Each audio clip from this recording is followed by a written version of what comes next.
नगर की सारी स्त्रियां जितनी एकत्र हुई थी सभी जो है शिव और शिवा, शिव जी और पार्वती जी को पकड़कर धीरे धीरे कोहबर में ले गई। अभी कोहबर बाकी है, असली आनंद तो यही है। अच्छा, कोहबर का आनंद ये कैसा आनंद? विवाह का आनंद जिसकी शादी हुई है, जिसकी नहीं हुई वो भी देख लेता है, सब पता रहता। कोहबर में जिसकी शादी हुई है वही जानता है कि वहाँ होता है क्या। जिसकी शादी अब जबरदस्ती घुस जाए वो अलग बात है, पर जिसकी शादी नहीं हुई वो पुरुष नहीं जान सकता कि अंदर क्या आनंद होता है। तो सारी स्त्रियां, सखियां, सहेलियां जो थी शिव जी को लेके गए। शिव जी तो भाई हिमालय पर्वत के चलने वाले, लंबे लंबे पैर रख रहे थे। पार्वती जी पीछे रह जा रही थी। बोले प्रभु धीरे धीरे चलिए, इतना क्यों हड़बड़ा रहे हैं।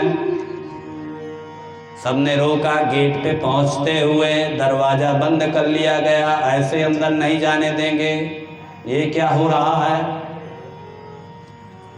अंत में बड़ी जो है उन्होंने सारी शर्तें शिव जी ने मान ली। जो जो उल्टा सीधा कराया सब करते चले गए। तब जाकर के उन्होंने उनका भीतर बैठाया। अब बैठा कर घेर करके सारी स्त्रियां बैठ गईं, जय जयकार करने लगी। ग्रंथि का बंधन खोला, मंद मंद हंसने लगी और शिव जी की सुंदरता को देखते ही वहीं अंदर सम्मोहित हो गई। इतने सुंदर भोलेनाथ ने अपना रूप बनाया। मोहित होकर पार्वती के भाग्य की सराहना करने लगी कि बड़ी भाग्यशाली, बड़ा भागनी है जो तुझे ऐसा दूल्हा मिला, ऐसा पति मिला, ऐसा वर मिला। कौन कौन स्त्रियां आई? वो साधारण स्त्रियां नहीं थी वहाँ पर। सरस्वती च लक्ष्मीश्च जाय सावित्री जाह्नवी तथा अदितिश्च सची चाव लोपामुद्राप्यरुन्धति आल्या तुलसी स्वाहा रोहिणी च वसुंधरा सतरूपा च संज्ञा च रतिरेता सुरस्त्रिया देव कन्या नाग कन्या मुनि कन्या मनोहरा। सरस्वती जी थी, लक्ष्मी, सावित्री, जाह्नवी, जाह्नवी मतलब गंगा जी, अदिति, सच्ची, लोपामुद्रा, अरुंधति, आल्या, तुलसी, स्वाहा, रोहिणी, वसुंधरा, सतरूपा, संज्ञा और रति, ये देवताओं की स्त्रियां थी। और भी वहां पर पूरे कमरे में देव कन्याएं, मुनि कन्याएं भरी हुई थी। अब हास्य परिहास का समय चालू हुआ। सभी चढ़ाने लगी, तुम शुरू करो, तुम शुरू करो। हिम्मत किसी की नहीं पड़ रही है। हिम्मत करके सरस्वती जी आगे आई और बोली, अरे बाबा महादेव, आपको जो प्राणों से देखो प्यारी है, ऐसी सती आपको प्राप्त हो गई है। अब थोड़ा ऐसा करना कि ये जो मुख में उदासी छाई है अब उसको छोड़ दीजिए। अब ये सेवा आपकी हो गई, अब चिंता छोड़ दीजिए, विवाह आपका हो गया। हे कालेश, आप इस सती का आलिंगन करते समय अपना समय खूब व्यतीत करिएगा। अब भस्म मत लगाइएगा, अब सती को ही हृदय से लगाइएगा। इसलिए अब आपको दोबारा कभी इसका वियोग नहीं होगा। मेरी इस बात को गांठ बांध लीजिए। ऐसे कह के सरस्वती माता उनको चढ़ाने लगी, बाबा से मजाक करने लगी। लक्ष्मी ने कहा, अरे रुको जी, हम भी कुछ कहना चाहते हैं। हाँ दीदी कहो। लक्ष्मी जी बोली, देखिए अब यहाँ लज्जा नहीं चलेगी। बहुत दिन योगी बनकर के साधना कर लिए, अब इस सती को अपने हृदय वक्षस्थल में बैठा के रखिए। हमारी बड़ी प्यारी दुलारी बहन है ये। और इसको हृदय में नहीं बैठाए तो आपके हृदय से प्राण निकल रहे थे। पुरानी बातें ध्यान कर लीजिए, और ये बैठी रहेगी तो आपके प्राण वहीं बने रहेंगे, दबे रहेंगे। इसलिए सीने में बैठा के चलिएगा। ऐसा जो है लक्ष्मी जी ने, क्योंकि लक्ष्मी जी भगवान विष्णु के सीने में रहती हैं, इसलिए उन्होंने कहा कि मेरी बहन को भी सीने में ही बैठा के रखिएगा। लज्जाम विहाय देवेशा सती कृत्वा स्ववक्षसि तिष्ठतां प्रतिका लज्जा प्राणायान्ति यया विना। अरे कोई दूसरे की पत्नी थोड़ी है, और अपनी पत्नी में क्या लज्जा। अब कोई जिसको जो कहना है कहता रहे, यही ना कहेगा। जब आप सती के मरे हुए शरीर मुर्दे को आप कंधे पे ढो सकते हैं, तो आप वही पार्वती को हृदय में बैठा के, सामने बैठा के लिए फिरा करिए। बाबा मंद मंद मुस्कराते जा रहे हैं, कुछ भी नहीं बोल रहे हैं। सावित्री देवी आ गई, बोली दीदी ये शंभू, हम आपको एक बात बता दे रहे हैं, हमारी बड़ी दुलारी प्यारी है। हमने हमेशा इसको समय समय से भोजन कराया है, और आप हैं अवगरदानी, कभी खाते हैं कभी समाधि में चले जाते हैं। अब ये जीवन नहीं चलेगा तो कैसा चलेगा। अब समय से भोजन बनेगा, और पहले मत पा लीजिएगा, पहले हमारी दीदी खाएगी, उसके बाद फिर आप पाएंगे। भोजयित्वा सतीं शंभो शीघ्रं त्वं भुक्षन्माखिदा। नहीं नाराज हो गई और हम लोगों को पता चल गया तो फिर हम लोग छोड़ेंगी नहीं आप लोगों, आपको वहीं आ धमकेंगी, आपके गणों को सब भगा देंगे। वहाँ से अपने गणों को भगाइए, अब घर खाली कराइए। पर कोई बात नहीं है, आप एक काम जरूर करिएगा जो हमारी पार्वती बहन को बहुत पसंद है। क्या पसंद है? भोजन के बाद कहीं से मीठा पान जरूर लगवा के लाया करिए, वो खिलाया करिए। तदाचम्य सकर्पूरम तांबूलम देहि सादरम। तांबूल, और ऐसे नहीं कि लगवा के ला के रख दिए, कोई गण ले आया 1 मिनट में। सादर पूर्वक अपने हाथ से लगाना है, और लगा के खुद देना है कि लो प्रिय पल्लभा, मेरी प्राण प्रिया। ऐसे हाथ जोड़कर सादर पूर्वक कहना है कि इस पान को ग्रहण करो। उसके बाद बढ़िया मधुर मधुर शीतल जल से कुल्ला कराकर उसको तब शयनागार में ले जाइएगा। जानवी बोली अरे हमको भी कुछ कह लेने दो, फिर कब मौका आएगा। गंगा जी स्वर्ण कांति कराम धृत्वा केशान मार्जयोषिता कामिन्या स्वामी सौभाग्य सुखम नातः परम भवे। देखो भाई, हमें अपनी बहन की सारी आदतें पता हैं, इसलिए अपने से हो तो बहुत, अभी शादी योग्य हो गई, विवाह कर दिया, पर बचपना अभी उसके मन में है। और आप आज से ही पूरी गृहस्थी सौंप दें, वो चला ले, ऐसा नहीं होगा। उसको तो अपने ही काम करने नहीं आते। इसीलिए ध्यान देकर कंघी लेकर के नहाने के बाद हमारी पार्वती के बालों को सुलझाइएगा, चोटी गूंथिएगा, उसमें खूब इत्र फुलेल लगाइएगा। कभी अपने हाथ से उसने चोटी नहीं बनाई, इसकी शिकायत ना आने पाए। क्योंकि पत्नियां सबसे अधिक खुश पतियों से तभी होती हैं जब पति अपने हाथ से पत्नियों के बालों को संवारते हैं। भगवान राम ने भी स्फटिक शिला में माता जानकी के बालों को संवारा था। हम सबको देवताओं से सीखना चाहिए। अगर आप ऐसा करेंगे तो झगड़ा झंझट दूर रहेंगे। इसलिए ये सब पुरुषों के लिए सीख है। तो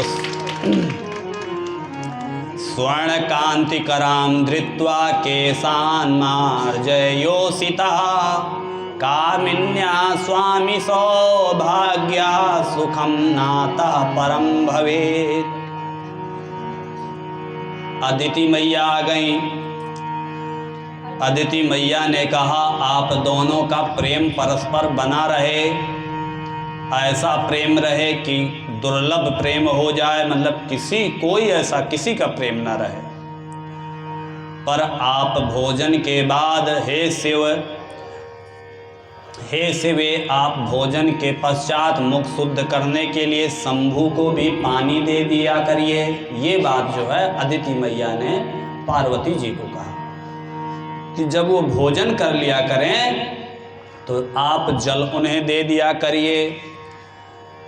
सची मैया आई, बोली, अरे आपको ये भी ध्यान नहीं है, आज इनको समझाना है, लगी अपने ही बिटिया को समझाने, सब गड़बड़ा दे रही हैं।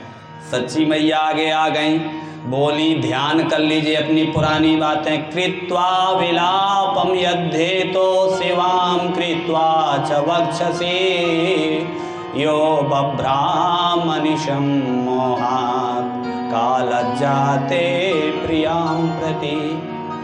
अरे महादेव, आप इन्हीं को प्राप्त करने के लिए सती के वियोग में मोहवश विलाप करते हुए दर दर भटकते थे, इसलिए इसको अब कभी भी अपने से दूर मत करिएगा, प्रत्येक बात मानिएगा और अपनी पत्नी के प्रति लज्जा नहीं करनी चाहिए। का लज्जाते प्रियाम प्रति, अपनी प्रिया जो अर्धांगिनी हो उसके प्रति क्या लज्जा। बहुत सारे लोग शर्माते हैं ना, पत्नी के साथ बाजार कैसे जाएं, कैसे उसके साथ घूमने जाएं, कोई देखेगा समाज में कहेगा, तो इसलिए शर्माना नहीं चाहिए।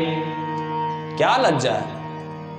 लोपामुद्रा आ गई, अभी बहुत हैं, किसी को नहीं छोड़ेंगे, सबकी बातें बताएंगे। आनंद आ रहा है ना कथा में, बस आनंद आना चाहिए। बाबा का विवाह ऐसे थोड़ी होगा। लोपामुद्रा ने कहा, व्यवहारोस्ति च स्त्रीणां भुक्त्वा वासगृहे शिवा दत्त्वा शिवाय ताम्बूलं शयनं कर्तुमर्हसि। हे शंकर, भोजन के बाद जब सोने जाइएगा तो यह स्त्रियों का व्यवहार है कि पहले जो है उसको भी पूछ लीजिएगा आप भोजन कर चुकी या नहीं। ऐसे नहीं कि आपका पेट भरा और आप जाके टांग फैला के चद्दर ओढ़ के खर्राटा चालू, बेचारी के लिए बचा है कि नहीं बचा किचन में, फिर दोबारा पकाना पड़े, इसलिए उसको भी पूछिए। अब पूछ कर फिर उसकी अनुमति से फिर सोने जाइए। कुछ काम बाकी हो, बर्तन इत्यादि, तो आप समझ ही रहे हैं, हाथ बटाइएगा और फिर उसकी अनुमति से जब वो कहे चलिए प्राणनाथ, तब उसका हाथ पकड़ करके फिर शयन करने के लिए कक्ष में जाइएगा और सुंदर सा पान उसको खिलाइएगा। अरुंधति ने कहा, मया दत्तां सतीं मेना तुभ्यं दातुमनीप्सिता विविधं बोधये त्वेमां सुरतिं कर्तुमर्हसि। मैं नहीं होती तो आपका यह विवाह नहीं होता, क्योंकि मैना जो है आपको अपनी बिटिया नहीं देना चाहती थी। ऐसे वेश धारण करके आप आए थे बारात में, आपका कुरूप वेश देखकर मैना जो है कह रही थी बारात को मेरे दरवाजे से सीधे लौटा दो, पर वो तो मैं थी, उस बहुत मुझे उल्टा सीधा भी बोल रही थी, फिर भी मैं गई, हाथ पैर जोड़े, आपकी झूठ मूठ की प्रशंसा तारीफ की और मैंने ये संयोग बना दिया। इसलिए मुझे कभी मत भूलिएगा, बीच का बिचोही मैं ही हूँ। कई बार बिचोही भी बहुत भरवा जाते हैं, भरवाना समझते हैं। विवाह में जो कजैत होते हैं, कजैत कहते हैं आपके यहाँ, मध्यस्थ, शादी कराने वाला, काम बनाने वाला, बात बात पे इतना ताना, इतना उलैना, इतना मुंह बनाना कि अंत में आदमी ऊब जाता है।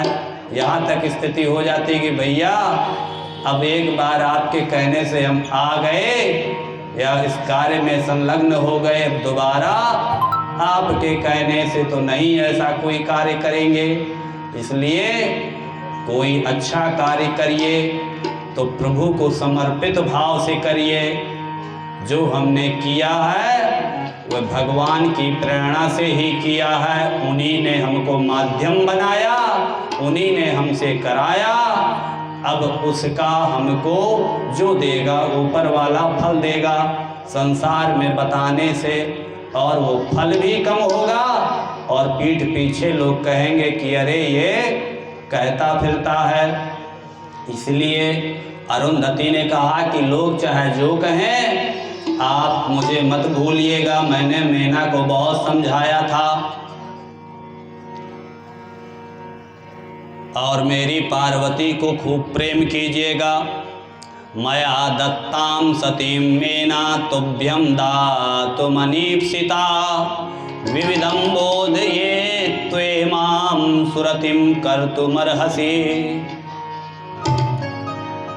ऐसा ही मेरे साथ एक बार हुआ। हम प्रारंभ में जब यजमानी में आए, हमने कहा हमारा कोई यजमान नहीं है, किसके यहाँ जाएं पूजा कराने लिए। पत्रा बैठे थे धोती कुर्ता पहने, यजमान मेरे पास एक भी नहीं। तो हमने कहा किसके यहाँ सत्यनारायण सुनाए पहली। तो एक दो जगह कहे यार कहीं कोई हो तो बताना, हम भी पूजा कराएंगे। एक हमारे बहुत नज़दीक व्यक्ति ने हमें एक जगह पूजा करने के लिए नवरात्रि में भेज दिया। हम गए पूजा कराने। पहला जजमान हमने पूरी ताकत लगा दी, जहाँ वो 3 घंटा करता हमने 6.5 घंटा पूजा कराई। हमने कहा इतनी अच्छी कराएं कि जो है जजमान हमसे छूटने ना पाए। दोबारा फिर बुलाए, हुआ उल्टा। उसने कहा ये पंडित तो दिन भर पूजा कराए हैं, मुझे और काम भी करने हैं।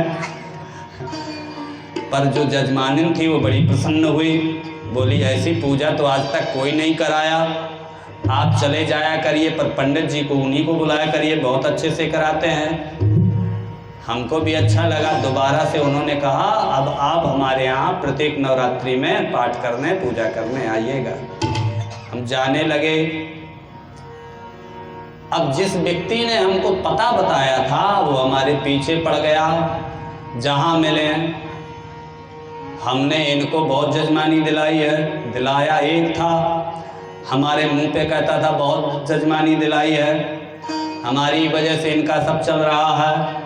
सुनते गए। हमने कहा चलो भाई हाँ, एक बार तो यहाँ तक स्थिति आ गई कि कई लोगों के सामने हमने हाथ जोड़े। मैंने कहा ये सूर्य आपके ही प्रताप से चमक रहा है, चंद्रमा भी आपके कारण शीतलता प्रदान कर रहा है, आप ही की कृपा से मैं यहाँ जी खा रहा हूँ, सब कुछ कर रहा हूँ, सब आप ही की महिमा है। अब तो पर उनको तो लगा कि तो और अच्छा हमारा कह दिए। अब वो बाहर जाकर कहने लगे। तब तक भगवान की कृपा से हम 2-4 लोग और हमसे जुड़ते चले गए, काम चलने लगा, पंडतैनी के दाल रोटी का जुगाड़ होने लगा, हमारा भी होने लगा। अब वो कहने लगे कि हम ही ने उनको सब।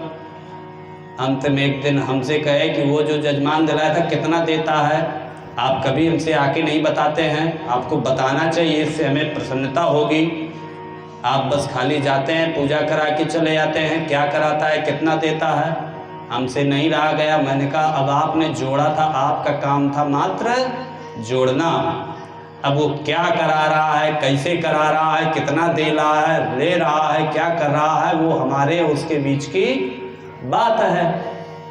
जब कोई निस्वार्थ भाव से किसी को जोड़ता है तो वो खाली जोड़ देता है। अब आप समझिए, और कहीं जब कोई स्वार्थ भाव से जोड़ता है तो फिर बीच में एक एक चीज़ों को समझता रहता है। बस यही अंतर है। जब कोई किसी का माध्यम बनता है तो वो ऐसे बताता है कि भाई ये चीज़ यहाँ पर ये अच्छे हैं, ये आप अच्छे हैं, आप दोनों को संपर्क करा दिया। अब आप लोग आगे, आपकी गाड़ी चले या रुके, और जहाँ वो होगा तो वो बीच में खींचातानी। हमने कहा अब यजमानी में बहुत लोग अपने दुख सुख बताते हैं, अब हमारा काम ये नहीं कि किसी के दुख सुख को हम सब जगह बताते फिरें।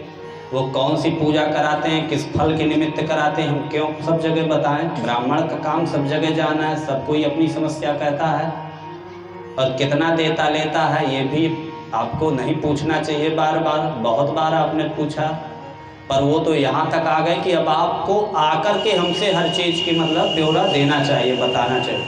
हमने कहा आज से आपको मैंने छोड़ा, आपके जजमान को छोड़ा, अभी फ़ोन कर देता हूँ भैया, मैं हाथ जोड़ता हूँ, अब मेरे यहाँ फ़ोन न करना, मुझसे पूजा न कराना। बोले आप बहुत घमंडी है। मैंने कहा घमंडी ही सही, क्या करूँ, सुनते सुनते थक गया हूँ, अब माफ़ कर दो सरकार, मैं हाथ जोड़ रहा हूँ। तो कई बार ऐसा भी हो जाता है, कहते ना कि भला करने के बाद उसको भूल जाना चाहिए। अगर आप किसी का अच्छा कर रहे हैं, आप माध्यम बन रहे हैं, तो निश्चित भगवान की प्रेरणा है, आपका उसका फल आपके आने वाले बाल बच्चों को, आपकी पीढ़ियों को, आपके पूर्व ऊपर आपको प्राप्त होगा। उसको बार बार गाने से कोई मतलब नहीं होता है। प्रसंग आया इसलिए हम प्रसंग में ये अप्रसंग भी बोल दिए। बोलिए हर हर महादेव। अहल्या जी बोली कि वृद्धावस्थां परित्यज्य ह्याति तरुणो भवा येन मे नानुमन्येता त्वां सुतार्पित मानसा। अब आप वृद्धावस्था को छोड़ के जवान हो जाइए। देखिए हमारी पार्वती नई है, दुल्हन है, कम उम्र की है, और आप जन्म जन्म के पतना नहीं, बूढ़े बाढ़े कितनी उम्र हो चुकी, आपके उम्र के सब कई बार मर चुके। इसलिए भैया जोड़ी कुछ जम नहीं रही, ऐसा करिए कुछ मलाई अलाई खाइए, थोड़ा ब्यूटी पार्लर में क्रीम स्नू ये नहीं लिखा है, पर स्वस्थ हो जाइए, अर्थात पौष्टिक वस्तुओं का आहार का सेवन करिए, थोड़ा शरीर में भस्म छोड़ करके सुंदर सुंदर लेपन चंदन इत्यादि गंध का करिए, थोड़ा सुंदर दिखने लगिए, थोड़ा सा लगने लगे कि हाँ भाई शादी नहीं, लोग क्या कहेंगे कि कितने बूढ़े के साथ अपनी बिटिया की शादी कर दिया हिमालय ने। ऐसा मत करिए प्रभु। अब आप युवा हो जाइए ताकि मैना को खुशी हो कि मेरा दामाद बड़ा मेरी बेटी के अनुकूल है। वृद्धावस्थां परित्यज्य ह्याति तरुणो भवा येन मेनानुमन्येता त्वां सुतार्पित मानसा। तुलसी जी आए, कल तुलसी विवाह था, बड़ा सुंदर बहुत अच्छा विवाह हुआ। हम बहुत गदगद प्रसन्न हैं विवाह को आप लोगों के द्वारा देखकर। आप लोगों ने जिस श्रद्धा भाव से तन्मयता पूर्वक हंसी खुशी से माँ तुलसी का शालिग्राम विष्णु भगवान का विवाह किया, बहुत अच्छा लगा। कुछ लोग आज भी विवाह कर रहे हैं अलग अलग पंचांगों के हिसाब से, तो दोनों में एकादशी में भी कर सकते हैं अथवा द्वादशी में, दोनों में ऐसा पंचांग में लिखा है। तुलसी जी आ गई। तुलसी ने कहा देखिए आपने पहले सती को त्याग दिया था, और इतना ही नहीं किया, एक बहुत बुरा काम किया था, कामदेव को जला दिया था, और अब आपका ग्रस्त जीवन बसने जा रहा है, पत्नी के साथ रहना है, और जिसने काम को जला दिया वो पत्नी के साथ कैसे ग्रस्त धर्म को आगे बढ़ाएगा। इसलिए सती त्वया परित्या काम दग्धा पुरा कृता कथं तदा वसिष्ठश्च प्रभो प्रस्थापितो धुना। अब आपने हिमालय के घर वशिष्ठ को कैसे भेजा, उलहना दी तुलसी जी। पहले तो बड़े आप वो बन रहे थे, कामदेव को भी जला दिए, और ये हमारी तरफ से पेशकश नहीं हुई है विवाह की। आप ही ने सबसे पहले वशिष्ठ जी को हमारे यहाँ भेजा था शादी के लिए कि हमारी करवा दो, वहाँ शादी लगवा दो। हमारी पार्वती को देखकर मोहित हो गए थे और ढोंग रखे थे कि हम हिमालय में तपस्या करने के लिए आपको और कहीं पर्वत और कहीं जगह नहीं मिली थी, हिमालय में ही क्यों आए? ताकि यहाँ पार्वती जी थी और फिर आपने वशिष्ठ जी को भी भेजा, इसलिए आपकी तरफ से शादी की पेशकश थी, इसलिए हम लोगों ने इस विवाह को कर दिया। स्वाहा बोली, स्त्रो भव महादेवा स्त्रीणां वसचि सांप्रतं विवाहे व्यवहारो अस्ति पुरंद्रीणां प्रगल्भता। देखिए भाई, आप स्त्रियों की बातचीत में आप स्थिर नहीं हैं, आप, क्योंकि विवाह में स्त्रियों का प्रगल्भता एक व्यवहार होता है, इसलिए अब आप स्थिर हो जाइए। रोहिणी ने कहा, कामम पूरा पार्वत्या काम शास्त्र विशारदा कुरु पारम स्वयं कामी कामिनी काम सागरम। हे काम के शास्त्र के विशारद, अब पार्वती के मन में जो भी सुख भोगने की आकांक्षा है उनको पूरा करिएगा, क्योंकि आप स्वयं कामी हैं और कामनी के काम सागर को पार करिएगा। इस तरह से रोहिणी जी ने कहा। वसुंधरा बोली, जानासि भावं भावज्ञा कामर्तानां च योषितां न च स्वं स्वामिनं शंभो ईश्वरं पाति संततम्। हे भावाज्ञ, आप तो कामार्थ स्त्रियों के भाव को जान जाते हैं ना। पुरुषों को ये चीजें समझनी आनी चाहिए कि स्त्री आपसे सुख कब प्राप्त करना चाहती है, तो आपको ये विद्या आती है कि नहीं? क्योंकि स्त्री कभी भी अपने मुख से कहती नहीं, अपने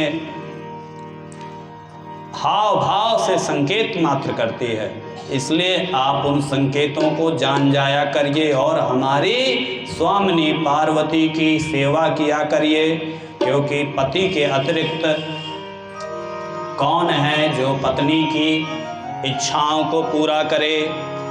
शत्रुपा ने कहा, भोगम दिव्यम विना भुक्त्वा नाहि तुष्ये क्षुधातुरा येन तुष्टिर्भवे शंभो तत्कर्तुमुचितं स्त्रियाः। देखिए भाई, ये तो बात सही है, भूख के बिना स्त्री रह सकती है पर सुख का उपभोग किए बिना नहीं, इसलिए हमारी प्रिय पार्वती को सभी सुख प्रदान करिएगा।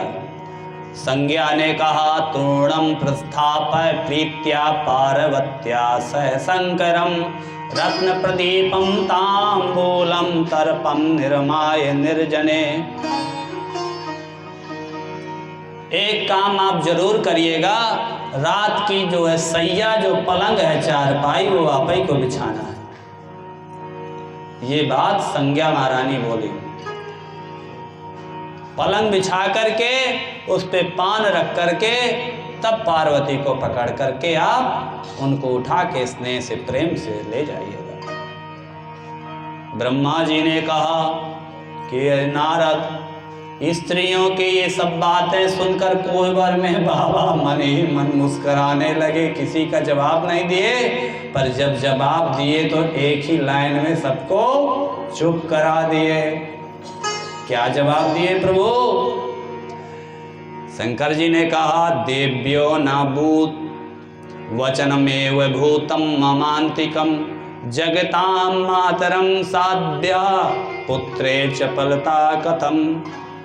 हे देवियों, मेरे समीप आप लोग इस तरह की बातें मत कहिए। आप लोग तो पतिव्रताएं हैं, जगत की माताएं हैं, और मैं तो आपके बालक के जैसा हूँ, पुत्र के समान हूँ। पुत्र के सामने ऐसी चपलता और ऐसी बातें क्यों? जहाँ शिव जी ने उनको जगन माता कहा, आप देव माताएं हैं, पतिव्रताएं हैं, सब नीचे को सिर झुका ली, बिल्कुल चुप हो गई, मौन हो गई, लज्जित हो गई। और जैसे पुतला खड़ा रहता है ऐसे ही दोनों को शिव शिवा को निहारने लगी प्रेम से। भोक्त्वा मिष्ठान्नमाचम्या महेशो हृष्ट मानसा सकर्पूरम च तांबूलम बुभुजे भार्यया। अगर जब अधिक महिलाएं घेर लें तो वहाँ ज़्यादा होशियारी काम नहीं करती, विनीत भाव ही काम करता है। इससे ये संदेश मिलता है, नम्रता से हाथ जोड़ लीजिए, माता समझकर प्रणाम कर लीजिए तो आप छूट जाएंगे। और नहीं आप ज़्यादा कई ऐठन में दिखाते हैं ना, दूल्हे राजा पहुँचे और उलझते चले जाते हैं। इसलिए बड़ी नम्रता पूर्वक सभी को, विवाह है, विवाह में हास प्रयास तो होता ही है। सभी देवियों ने मीठा खिलाया, मीठा खिलाने के बाद आचमन कराया, कपूर से युक्त जो है पान का सेवन कराया। और वहीं पर यही सब चीज़ें हो रही थी, तभी एक देवी और थी, उसने बढ़िया मौका देखा। मौका देखकर गृहीत्वा पार्वतीं प्राप्तम सौभाग्यमति दुर्लभम किमर्थम प्राणनाथो में निस्वार्थम भस्मसा कृता।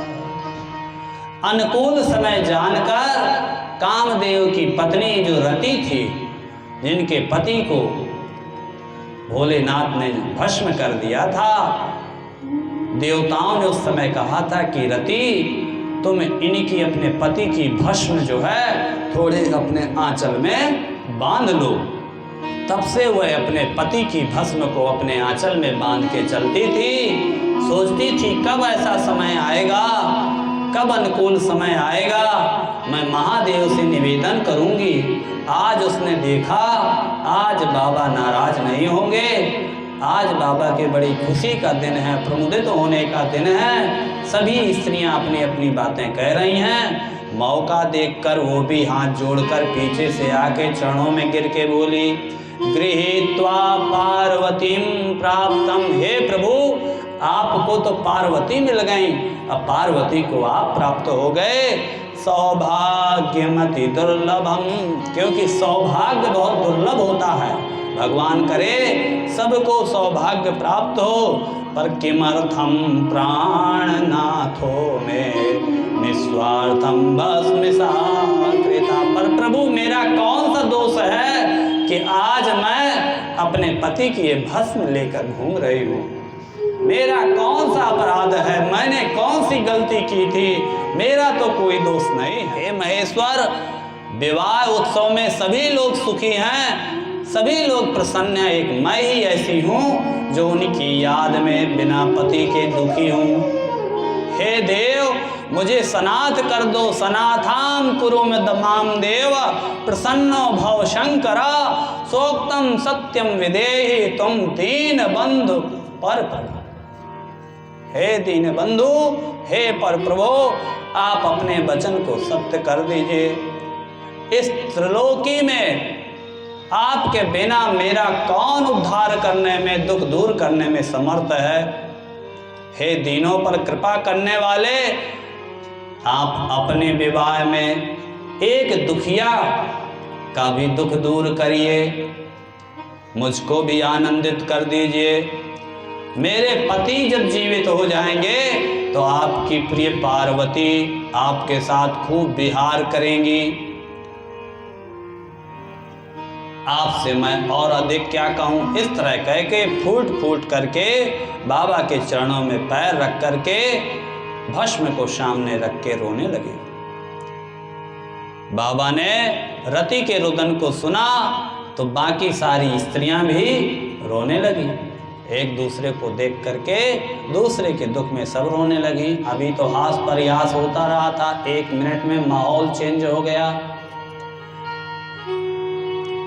महेश्वर प्रसन्न हो गए और उन्होंने एक कृपा दृष्टि की और उस भस्म पर कृपा दृष्टि पड़ते ही कामदेव अद्भुत शरीर वाले प्रसन्न प्रकट हो गए। धनुष बाण लेकर रति ने जब अपने पति को देखा, मैं कृतार्थ हो गई, धन्य हो गई, हे प्रभु, नाचने लगी, स्तुति करने लगी। आज आप पार्वती भी सौभाग्यशाली बनी, आज मैं भी सौभाग्यशाली बन गई। शंकर जी बोले, हे रति, मैं तुम्हारी स्तुति से प्रसन्न हूँ, और भी कोई मन हो तो वरदान मांग लो, इस समय जो कहोगे वो सब देने को मैं तैयार हूँ। ऐसा वचन सुनकर कामदेव भी बहुत प्रसन्न हुए। पत्नी के साथ गदगद वाणी में बोले कि हे प्रभु, आप मुझे प्रसन्न हैं तो यही वरदान दीजिए कि मैंने पिछले जन्म में मरने के पहले आपकी तपस्या में बाधा पहुंचाने के लिए जो अपराध किया था उसको क्षमा कर दीजिए, मुझे अपने चरणों में भक्ति दीजिए, मुझे सज्जनों में स्वजनों में परम प्रीति दीजिए। महादेव प्रसन्न हो गए। तथास्तु कह के फिर से बोले, जाओ, आज से तुम भय का त्याग कर भगवान विष्णु के समीप रहो। कामदेव ने सिर झुकाया और यहाँ लोकाचार में लगे हुए भगवान शिव सभी कृत्य करके हिमालय की आज्ञा से जनवासे में आ गए, विश्राम करने लगे। बोलिए श्री शांब सदाशिव महाराज की।